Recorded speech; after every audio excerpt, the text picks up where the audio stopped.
एक professor class ले रहे थे। क्लास के सभी छात्र बड़ी ही रुचि से उनके लेक्चर को सुन रहे थे। उनके पूछे गए सवालों के जवाब दे रहे थे। लेकिन उन छात्रों के बीच कक्षा में एक छात्र ऐसा भी था जो चुपचाप और गुमसुम बैठा हुआ था। प्रोफेसर ने पहले ही दिन उस छात्र को नोटिस कर लिया, लेकिन कुछ नहीं बोले। लेकिन जब 4 से 5 दिन तक ऐसा ही चला तो उन्होंने उस छात्र को क्लास के बाद अपने केबिन में बुलवाया और पूछा, तुम हर समय उदास रहते हो, क्लास में अकेले और चुपचाप बैठे रहते हो, लेक्चर पर भी ध्यान नहीं देते, क्या बात है, कुछ परेशानी है क्या? वो छात्र कुछ हिचकिचाते हुए बोला, सर, मेरे अतीत में कुछ ऐसा हुआ है जिसकी वजह से मैं परेशान रहता हूं, समझ नहीं आता क्या करूं। प्रोफेसर भले व्यक्ति थे।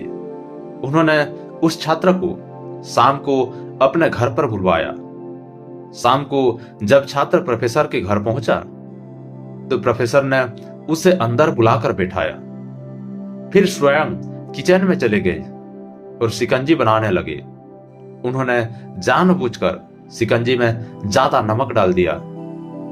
फिर किचन से बाहर आकर शिकंजी का गिलास छात्र को देकर कहा, ये लो शिकंजी पियो।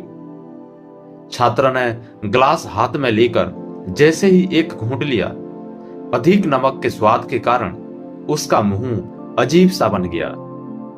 ये देखकर प्रोफेसर ने पूछा, क्या हुआ, शिकंजी पसंद नहीं आई? नहीं सर, ऐसी बात नहीं है, बस शिकंजी में नमक थोड़ा ज्यादा है, छात्र बोला।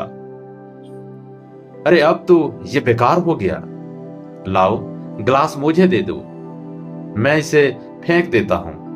प्रोफेसर ने छात्र से ग्लास लेने के लिए अपना हाथ बढ़ाया, लेकिन छात्र ने मना करते हुए कहा, नहीं सर, बस नमक ही तो ज्यादा है, थोड़ी चीनी और मिलाएंगे तो स्वाद ठीक हो जाएगा। ये बात सुनकर प्रोफेसर गंभीर हो गए और बोले, सही कहा तुमने, अब इसे समझ भी जाओ, ये शिकंजी तुम्हारी जिंदगी है, इसमें घुला अधिक नमक तुम्हारे अतीत के बुरे अनुभव है। जैसे नमक को शिकंजी से बाहर नहीं निकाल सकते, वैसे ही उन बुरे अनुभवों को भी जीवन से अलग नहीं कर सकते। वो बुरे अनुभव भी जीवन का हिस्सा ही है। लेकिन जिस तरह हम चीनी घोलकर शिकंजी का स्वाद बदल सकते हैं, वैसे ही बुरे अनुभवों को भूलने के लिए जीवन में मिठास तो घोलनी पड़ेगी। इसीलिए मैं चाहता हूं कि तुम अब अपने जीवन में मिठास घोलो। प्रोफेसर की बात छात्र समझ गया और उसने निश्चय किया कि अब वो बीती बातों से परेशान नहीं होगा। इस कहानी में सीखने वाली बात यह है कि जीवन में अक्सर हम अतीत की बुरी यादों और अनुभवों को याद कर दुखी होते हैं। इस तरह हम अपने वर्तमान पर ध्यान नहीं दे पाते और कहीं ना कहीं अपना भविष्य बिगाड़ लेते हैं। जो हो चुका उसे सुधारा नहीं जा सकता, लेकिन कम से कम उसे भुलाया तो जा सकता है। और उन्हें भुलाने के लिए जीवन में मीठे लम्हों को लाइए, तभी तो जीवन में मिठास आएगी। आशा करता हूं कहानी अच्छी लगी होगी। धन्यवाद।